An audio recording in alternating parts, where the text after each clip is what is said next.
કેમ છો વિદ્યાર્થી? હે મોજમાં સાહેબ. ગઈકાલે તમને આપેલું હોમવર્ક તમે બહુ સારી રીતે પૂરું કર્યું, જેના જવાબ પણ આપણે ટેલી કરી લીધા છે. આજે આપણે 5 માર્ક્સના અમુક દાખલાઓ ગણશું, જેની રકમ તમને પહેલા મળી ગયેલી છે.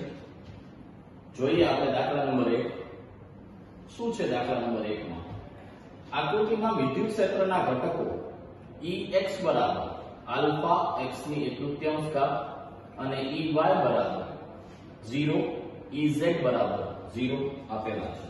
આલ્ફાની કિંમત 800 ન્યૂટન પર coulomb metre raise to half છે.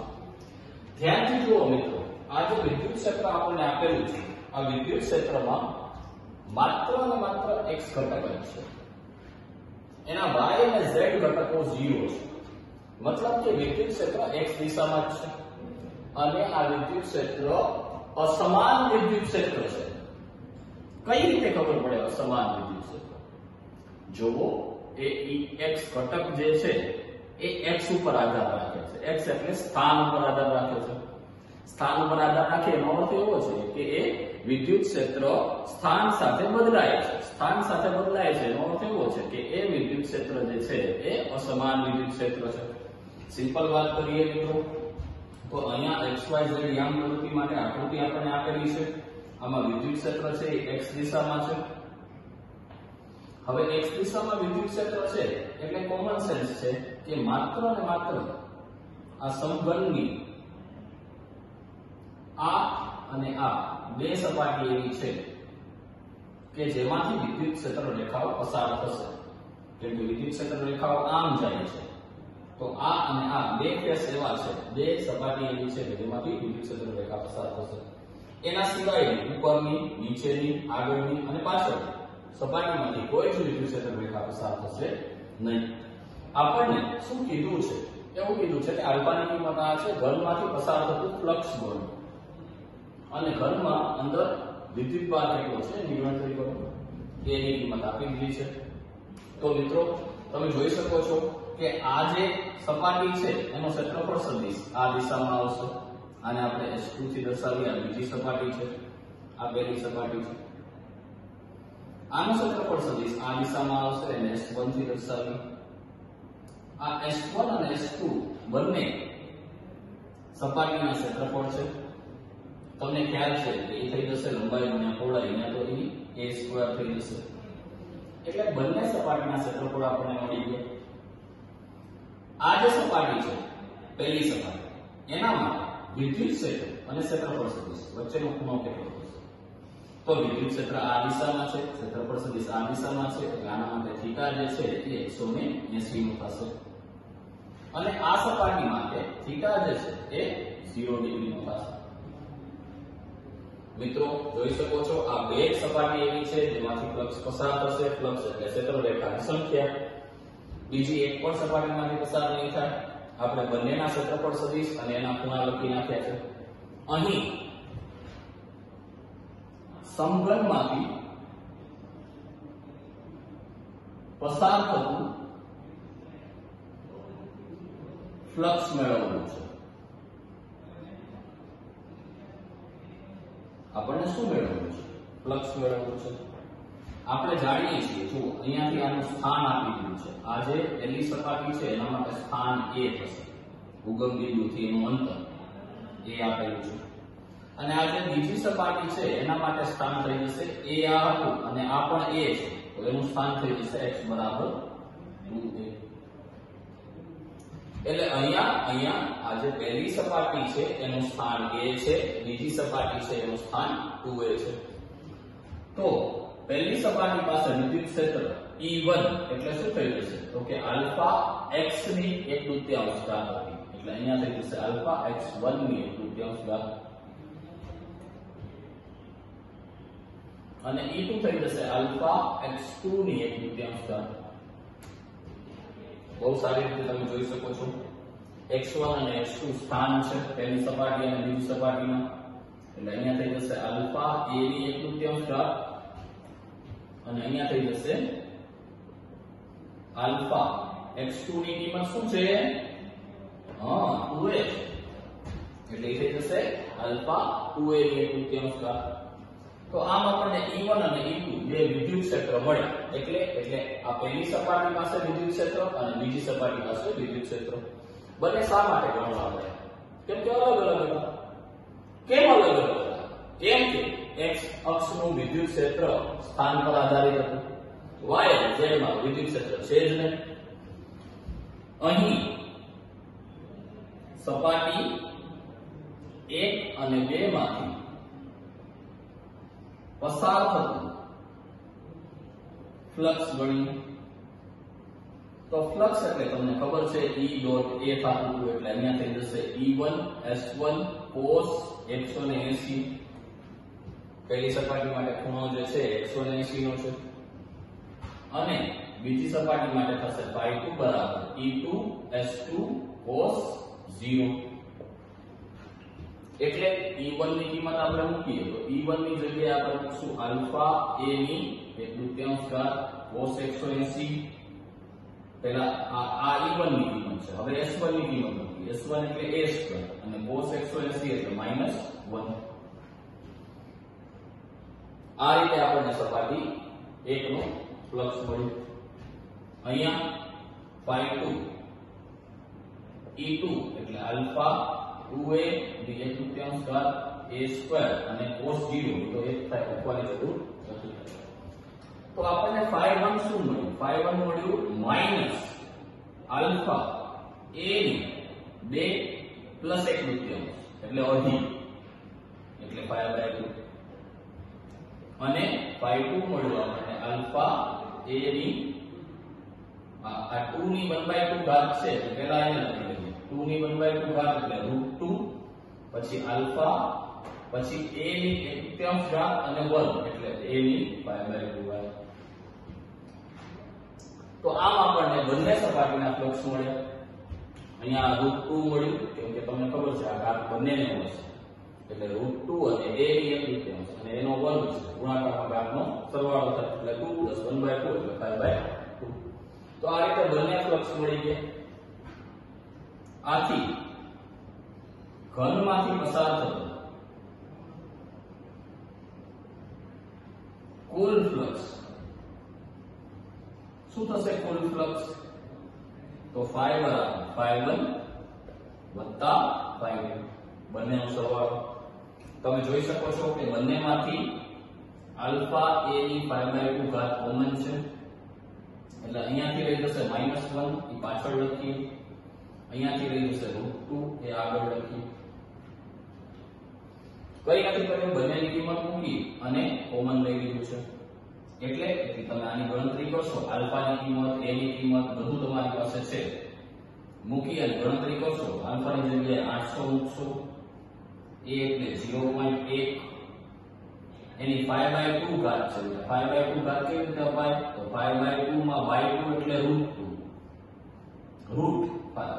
by2 છે એનો મતલબ થાય √, એટલે 0.1 એની કિંમત પછી આ y2 છે એટલે √, દઈ દીધું અને એની પાછળ √2 એટલે 1.41 -1. તો આ રીતે આની ગણતરી કરશો. હવે તમે આનું વર્ગમૂળ કાઢી શકો અને એની 5 ઘાત કરી નાખવાનું.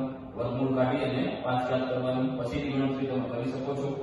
તો આ રીતે તમને આનો જવાબ મળશે અને એનો રકમ થશે ન્યૂટન મીટર સ્ક્વેર પર કુલમ. તો આમ આપણને ઘનમાંથી પસાર થતું ફ્લક્સ મળ્યું. હવે આપણને જોઈએ છે ઘેરાતું વિદ્યુતભાર. શું જોઈએ છે? ઘેરાતું વિદ્યુતભાર. તો ગાઉસના નિયમ અનુસાર એ તો સાવ સરળ છે. ઘેરાતો વિદ્યુતભાર એટલે સિગ્મા ક્યુ. શું થશે? તો કે phi * એપ્સિલોન0. phi ની કિંમત તમને મળી ગઈ છે, એપ્સિલોન0 ની કિંમત તમે જાણો છો. બંને કિંમત મૂકી અને વિદ્યુતભારની ગણતરી કરી શકીએ છીએ. 5 માર્ક્સનો દાખલો છે મિત્રો, બહુ સરળ છે અને સરસ રીતે તૈયારી કરશો એટલે એકદમ સરળતાથી ફાવી જશે. ગણતરી કરી જવાબ મેળવી લેજો. હવે એવો જ બીજો 5 માર્ક્સનો દાખલો જોઈએ. રકમ તમે જોઈ લીધી હશે. એક વિદ્યુત ક્ષેત્ર E બરાબર 200 I ન્યૂટન પર કુલમ x > 0 માટે અર્થ સમજો. x > 0 એનો મતલબ એમ થાય કે ધન x દિશા. આનો મતલબ શું થાય? ધન x દિશા, તો ધન x દિશામાં એનું મૂલ્ય જે છે એ ધન છે, એટલે કે 200 I કે ધન x દિશામાં વિદ્યુત ક્ષેત્ર ધન દિશામાં છે, અને E બરાબર -200 I કે ન્યૂટન પર કુલમ x <0 માટે, એટલે ઋણ x દિશામાં વિદ્યુત ક્ષેત્ર ઋણ દિશામાં છે. માઈનસ એનો મતલબ શું છે? માઈનસ I એટલે ઋણ દિશામાં છે. આકૃતિ દોરશો એટલે વધારે ખબર પડશે. લંબાઈ એની 20 સેન્ટીમીટર છે, ત્રિજ્યા એની 5 સેન્ટીમીટર છે, નળાકારનું કેન્દ્ર ઉગમ બિંદુ છે, અને આપણને એની અક્ષ છે એ x અક્ષ આપેલી છે. તેની દરેક સપાટ બાજુઓમાંથી પસાર થતું ફ્લક્સ ગણવાનું છે. નળાકારની વક્ર બાજુમાંથી પસાર થતું ફ્લક્સ ગણવાનું છે, અને નળાકારમાંથી પસાર થતું કુલ ફ્લક્સ ગણવાનું છે, તથા ઘેરાતો કુલ વિદ્યુતભાર ગણવાનો છે. સૌથી પહેલા આકૃતિ જોઈ લઈએ. આપણને એક નળાકાર આપેલો છે જેની અક્ષ x અક્ષ છે, એટલે આ એની અક્ષ થઈ જશે.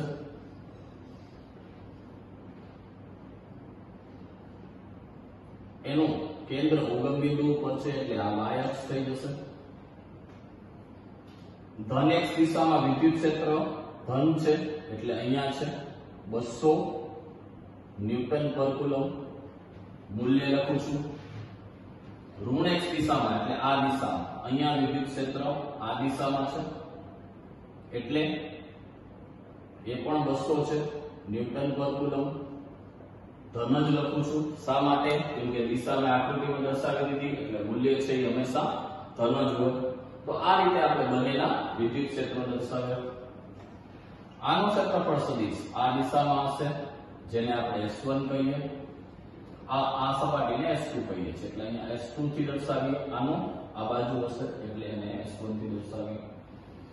વક્ર સપાટીનું ક્ષેત્રફળ સદિશ છે એ અહીંયા હશે, એને S3 થી દર્શાવીએ. તો તમે જોઈ શકો છો કે અહીં જે ખૂણો બનશે વિદ્યુત ક્ષેત્ર અને ક્ષેત્રફળ સદિશ એ 0 થશે. અહીંયા વિદ્યુત ક્ષેત્ર અને ક્ષેત્રફળ સદિશ વચ્ચેનો ખૂણો 0 થશે, અને અહીંયા વિદ્યુત ક્ષેત્ર x દિશામાં છે, ક્ષેત્રફળ સદિશ ઉપર છે, એટલે અહીંયા જે ખૂણો બનશે એ 90 ડિગ્રીનો હશે. ત્રણેય ખૂણા આપણે લખી નાખ્યા છે. ત્રિજ્યા અહીં આપણને આપેલી છે 5 સેન્ટીમીટર છે, એનો મતલબ 0.05 મીટર થશે. વિદ્યુત ક્ષેત્રનું મૂલ્ય તો આપણી પાસે છે જ. S1 અને S2 એ એના આડછેદના ક્ષેત્રફળ છે. આડછેદના ક્ષેત્રફળ એટલે પાઈ r સ્ક્વેર, એટલે પાઈ ની જગ્યાએ 3.14 અને r એટલે 0.05 નો વર્ગ. ગણતરી કરી અને તમે S1 અને S2 ની કિંમત મેળવી શકો છો. સૌથી પહેલો પ્રશ્ન શું હતો? દરેક સપાટ બાજુઓમાંથી પસાર થતું ફ્લક્સ ગણવું છે. સપાટ બાજુ એટલે કઈ? તો આ નળાકારમાં સપાટ બાજુ એટલે માત્ર અને માત્ર એના આડછેદનું ક્ષેત્રફળ થાય. તો સપાટ બાજુઓમાંથી પસાર થતું ફ્લક્સ એટલે આડછેદનું ફ્લક્સ, એટલે ∅1 ∅2 અને બંનેની જગ્યાએ શું આવશે? તો કે ES cos 0, ES cos 0. કેમ 1 અને 2 ના લીધા? કેમ કે કિંમત તો સરખી જ છે, E ની કિંમત સરખી છે, મૂલ્યની દ્રષ્ટિએ બંને સમાન છે, એટલે અલગ અલગ ગણતરી કરવાની જરૂર નથી. cos 0 તો 1 થઈ જશે, એટલે આ આવશે 2ES. 2E એટલે 200, S તમે મેળવ્યું છે. આ બંનેની કિંમત મૂકી અને સપાટનું ફ્લક્સ તમે મળી શકો છો, એટલે સપાટીમાંથી પસાર થતું ફ્લક્સ તમને મળી જશે. હવે આપણે વક્ર સપાટીમાંથી પસાર થતું ફ્લક્સ મેળવવું છે. તો વક્ર સપાટીમાંથી પસાર થતું ફ્લક્સ મેળવવું તો આપણે એની વક્ર સપાટીના ક્ષેત્રફળ અને વિદ્યુત ક્ષેત્ર વચ્ચેના ખૂણાને ધ્યાનમાં લેવો પડે. અને આકૃતિ ઉપરથી તમે એ જોઈ શકો છો કે એ 90 ડિગ્રીનું છે. અર્થાત વક્ર સપાટીમાંથી પસાર થતું વિદ્યુત ફ્લક્સ એટલે phi એ થઈ જશે ES3 cos 90. તો જોઈ શકો છો કે cos 90 તો 0 થશે એટલે વક્ર સપાટીનું જે ફ્લક્સ મળશે એ શું થઈ જશે 0 ન્યૂટન મીટર સ્ક્વેર પર કુલમ્બ. તો આ રીતે આપણે એના બે પ્રશ્નો સોલ્વ કર્યા. હવે ત્રીજો પ્રશ્ન, નળાકારમાંથી પસાર થતું કુલ ફ્લક્સ ગણવું છે. તો કુલ ફ્લક્સ એટલે એની બધી જ સપાટી આવી રહી. તો નળાકારની સપાટી કેટલી? સપાટી હોય બે, એના આડછેદ હોય અને એક એની વક્ર સપાટી હોય. ત્રણેયમાંથી પસાર થતું ફ્લક્સ ગણવું તો શું થાય? તો બંને આડછેદ છે એને તો આપણે સપાટ સપાટી તરીકે લખી શકીએ. એટલે phi કુલ ફ્લક્સ એટલે આડછેદનું ક્ષેત્રફળ અને વક્ર સપાટીનું ક્ષેત્રફળ. આડછેદનું ક્ષેત્રફળ તમને ત્યાં મળી ગયું છે પેલા પ્રશ્નમાં, આ 0 મળી ગયું એટલે સપાટ સપાટીનો જવાબ આવશે એ જ જવાબ આપણે અહીંયા લખશું. હવે આમાં ઘેરાતો કુલ વિદ્યુતભાર ગણવું છે. તો ઘેરાતો કુલ વિદ્યુતભાર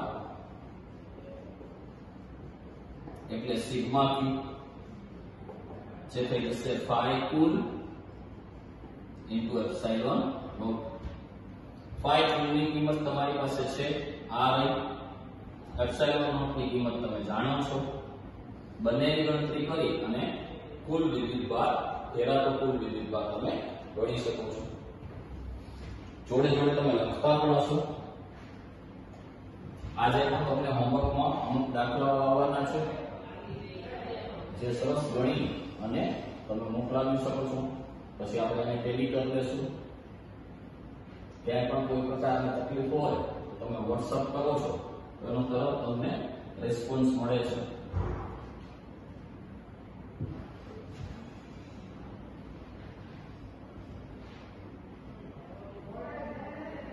આ બંને દાખલાઓ 5-5 માર્ક્સના હતા. હવે એના જેવો જ એક ત્રીજો દાખલો આપણે જોઈએ. એ પણ 5 માર્ક્સનો છે અને બહુ સરસ દાખલો છે જેની રકમ તમે જોઈ લીધી હશે. વિડિયોના સ્ટાર્ટિંગમાં જ તમને એનો પ્રશ્ન મળી ગયો છે જે તમે પેજ ઉપર લખી દીધો હશે. તો પ્રશ્ન હું વાંચું છું, ધ્યાનથી સાંભળજો. પરમાણુ માટેના પ્રારંભિક મોડેલમાં Ze વિદ્યુતભાર ધરાવતું ધન વિદ્યુતભારિત બિંદુવત ન્યુક્લિયસ તેની આસપાસ કેપિટલ R ત્રિજ્યા સુધી નિયમિત ઘનતાના ઋણ વિદ્યુતભાર વડે ઘેરાયેલું છે. નિયમિત ઘનતાના ઋણ વિદ્યુતભાર વડે ઘેરાયેલું છે. આના નીચે અંડરલાઈન કરો. સમગ્ર પરમાણુ તટસ્થ છે. આ મોડેલ માટે ન્યુક્લિયસ થી R અંતરે વિદ્યુત ક્ષેત્ર કેટલું હશે? એટલે ન્યુક્લિયસ થી R અંતરે આપણને વિદ્યુત ક્ષેત્ર ગણવાનું છે. સૌથી પહેલા તો મિત્રો પ્રશ્ન શું કહે છે એ કાંઈ ખાસ ખબર પડતી નથી. તો જો એવું કહે છે કે પરમાણુનું જે શરૂઆતનું મોડેલ હતું ને એમાં ન્યુક્લિયસ છે એનો વિદ્યુતભાર Ze હતો અને ન્યુક્લિયસ એટલે કેન્દ્ર ગણી શકે. એની આજુબાજુ ઋણ વિદ્યુતભાર જે છે એ નિયમિત ઘનતાથી પથરાયેલો છે. એટલે ઋણ વિદ્યુતભાર આવી રીતે ન્યુક્લિયસની આજુબાજુ નિયમિત ઘનતાથી પથરાયેલો છે. આ પરમાણુ જે છે એની ત્રિજ્યા કેટલી છે? તો પરમાણુની ત્રિજ્યા આપણને આપી દીધી છે કેપિટલ R. આના કારણે આપણે વિદ્યુત ક્ષેત્ર ગણવું છે. ક્યાં ગણવું? કોમન સેન્સ છે. અંદર અને બહારના બિંદુએ ગણી લઈએ. અંદરના બિંદુએ એટલે A બિંદુએ ગણશું, બહારના બિંદુએ એટલે B બિંદુએ ગણશું. અંદર આપણે એક ગાઉસિયન પૃષ્ઠ લઈ લઈએ, R1 ત્રિજ્યાનો ગોળો. બહાર આપણે ગાઉસિયન પૃષ્ઠ લઈ લઈએ, R2 ત્રિજ્યાનો ગોળો. આ બંને ગાઉસિયન પૃષ્ઠ છે. R1 less than capital R છે અને R2 greater than capital R છે. મિત્રો તમે અહીંયા જોઈ શકો છો કે અહીંયા વિતરિત થયેલો વિદ્યુતભાર કયો છે? તો વિતરિત થયેલો વિદ્યુતભાર ઋણ વિદ્યુતભાર છે. એટલે અહીં જે ઘનતાની ગણતરી કરવાની હોય એ કેની?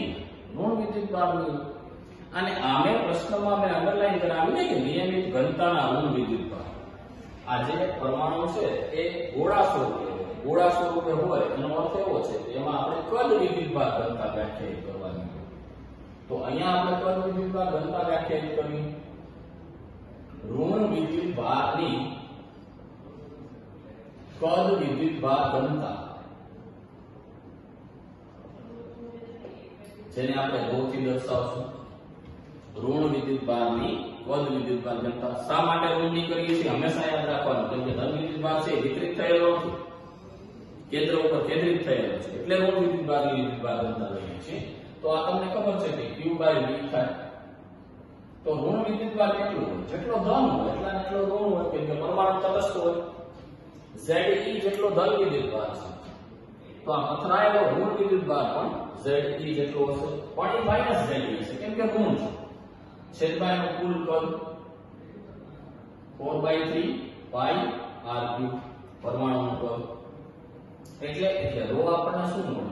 ρ આપણને મળ્યું -3 Ze છેદમાં 4 પાઈ r3. તો આમ આપણને કદ વિદ્યુતભાર ઘનતા મળી. સૌથી પહેલા આપણે અંદરના બિંદુ માટે ગણતરી કરીએ છીએ. અંદરના બિંદુ માટે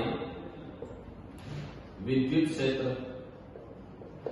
તો એના માટે આપણે શું લેશું? એના માટે આપણે r1 ત્રિજ્યાનું ગાઉસિયન પૃષ્ઠ લેશું. r1 ત્રિજ્યાનું ગાઉસિયન પૃષ્ઠ ધ્યાનમાં લો. ઘેરાતો કુલ વિદ્યુતભાર એમાં કેટલો હશે? જે છે એ આમાં જ છે, ઘેરાતા કુલ વિદ્યુતભાર. ઘેરાતો કુલ વિદ્યુતભાર જો કોઈને સમજાય જાય તો આખો દાખલો સમજાય જાય. તો જો આના અંદર કેટલો વિદ્યુતભાર આવશે? કેટલો આવશે? તો પહેલા તો Ze અંદર છે એટલે Ze તો આવી જ જશે, એટલે વિચાર્યા વગર આપણે Ze તો લખી લઈશું. એના સિવાય કેટલો આવશે? તો એના સિવાય ઋણ વિદ્યુતભાર આવશે. કેટલો ઋણ વિદ્યુતભાર? r1 ત્રિજ્યાના ગોળા જેટલો. r1 ત્રિજ્યાના ગોળા જેટલો. તો એકમ કદમાં ઋણ વિદ્યુતભાર ρ જેટલો હોય તો r1 ત્રિજ્યાના ગોળામાં કેટલો હોય? તો ρ r1 ત્રિજ્યાના ગોળાનું કદ એટલે 4/3 r1 ક્યુબ. બહુ સારી રીતે જોઈ શકો છો. ફરીથી એક વખત જોઈ લઈએ. ઘેરાતો વિદ્યુતભાર એટલે r1 ત્રિજ્યાના ગોળા વડે ઘેરાતો વિદ્યુતભાર એટલે Ze તો આવશે જ. એના સિવાય ઋણ વિદ્યુતભાર આવશે જે r1 ત્રિજ્યાના ગોળાની અંદર આવતો વિદ્યુતભાર હશે. તો r1 ત્રિજ્યાનો ગોળો છે એનું કદ ધારી લો કે V છે. તો એકમ કદમાં ρ હોય તો V કદમાં કેટલું હોય? ρV. એ V ની કિંમત કેટલી થાય? 4/3 પાઈ r1 ક્યુબ. કેમ કે આપણે r1 ક્યુબ ના ગોળાની વાત કરીએ છીએ. હવે અહીંયા ρ ની કિંમત આપણે મૂકી દઈએ. સિગ્મા ક્યુ Ze ρ ની જગ્યાએ આવી જશે -3Ze upon 4 પાઈ r ક્યુબ into 4/3 પાઈ r1 ક્યુબ. એટલે સિગ્મા ક્યુ આપણને મળશે Ze કોમન છે, અહીંયા રહી ગયું 1, અહીંયાથી આ 3 છે એ કેન્સલ થઈ જશે, 4 કેન્સલ થઈ જશે, પાઈ પણ કેન્સલ થઈ જશે, એટલે -Ze r1 ક્યુબ છેદમાં r ક્યુબ આવું રહેશે. જોઈ શકો છો તમે ઘેરાતો કુલ વિદ્યુતભાર આપણને મળી ગયો છે. હવે ગાઉસના નિયમ અનુસાર શું લખી શકીએ આપણે? ગાઉસના નિયમ અનુસાર કુલ વિદ્યુત ફ્લક્સ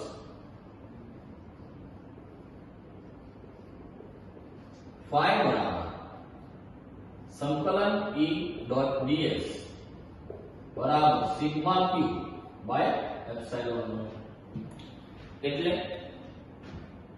આ તમને ખબર છે ઈ બહાર નીકળી જશે, ds એ હવે જૂનું થઈ ગયું છે આપણા માટે. સિગ્મા ક્યુ ની જગ્યાએ ze 1 માઈનસ આ ze તો કોમન કાઢી દીધું ને એટલે અહીંયા નહીં આવે, ze આપણે કોમન લઈ લીધું. 1 માઈનસ r1 ક્યુબ છેદમાં r ક્યુબ છેદમાં એપ્સિલોન નોટ. એ એપ્સિલોન નોટ r હતું, આ સિગ્મા ક્યુ ની કિંમત છે અને એપ્સિલોન નોટ જે છે એ આ લાઈનના અંદર હતું. હવે આની જગ્યાએ તમને ખબર છે E બરાબર સંકલન ds એટલે ગાઉસિયન પૃષ્ઠ માટે પૃષ્ઠ સંકલન લઈએ છીએ આપણે. તો ગાઉસિયન પૃષ્ઠ r1 ત્રિજ્યાનું હતું, એના માટે પૃષ્ઠ સંકલન થઈ જશે 4 પાઈ r1 સ્ક્વેર ગોળાનું પૃષ્ઠફળ 1 માઈનસ r1 ક્યુબ છેદમાં r ક્યુબ. આપણને વિદ્યુત ક્ષેત્ર જોઈએ છે એટલે E બરાબર ze છેદમાં 4 pi epsilon nought r1 square 1 minus r1 cube છેદમાં r ક્યુબ. શું કર્યું આપણે?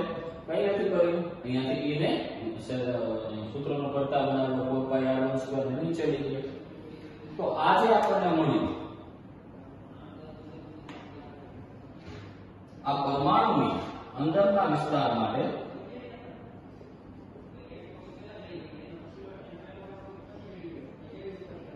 વિદ્યુત ક્ષેત્રનું મૂલ્ય મળ્યું. હવે આપણને પરમાણુની બહારના વિસ્તારમાં વિદ્યુત ક્ષેત્રનું મૂલ્ય જોઈએ છે. બહારના વિસ્તારમાં વિદ્યુત ક્ષેત્રનું મૂલ્ય જોઈએ છે તો આપણે r2 ત્રિજ્યાના ગોળાની કલ્પના કરવી પડશે. ઓકે, તો એ કેવી રીતે ગણશું? સાવ સહેલું છે. અંદરના વિસ્તાર માટે થોડું ટફ હતું, બહારના વિસ્તાર માટે તો ગણતરી સાવ સહેલી છે. કેવી રીતે સહેલી છે જુઓ. આ અંદરના વિસ્તારની ગણતરી હતી જે તમે લખી લીધી હશે. હવે એનો બી પાર્ટ કરીએ છીએ. બહારના બિંદુ માટે વિદ્યુત ક્ષેત્ર તો r2 ત્રિજ્યાના ગાઉસિયન પૃષ્ઠની કલ્પના કરવી. એટલે મોટા ગાઉસિયન પૃષ્ઠની કલ્પના કરવી. તેના દ્વારા ઘેરાતો વિદ્યુત ભાર કેટલો હશે? ઘેરાતો વિદ્યુત ભાર તો જોઈ શકો છો કે જ્યારે આપણે બહારના ગાઉસિયન પૃષ્ઠની વાત કરીએ છીએ તો એમાં બધો જ ધન વિદ્યુત ભાર અને બધો જ ઋણ વિદ્યુત ભાર આવી રહે છે.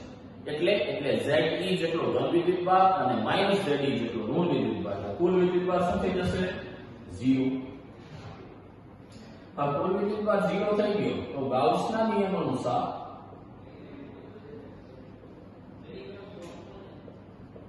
phi બરાબર E delta E ds equals to sigma q by epsilon 1.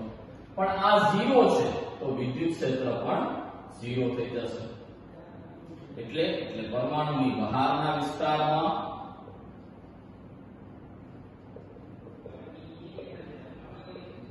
વિદ્યુત ક્ષેત્ર 0 થશે. તો આ રીતે મિત્રો આપણે 5 માર્ક્સના 3 દાખલા ગણ્યા જે તમે બહુ સારી રીતે લખી લીધા હશે અને તમને બહુ જ સરસ રીતે સમજાઈ ગયા હશે. તમે બધાએ A અને B બંને બેચના બધા જ સ્ટુડન્ટ હવે સારું કામ કરી રહ્યા છે.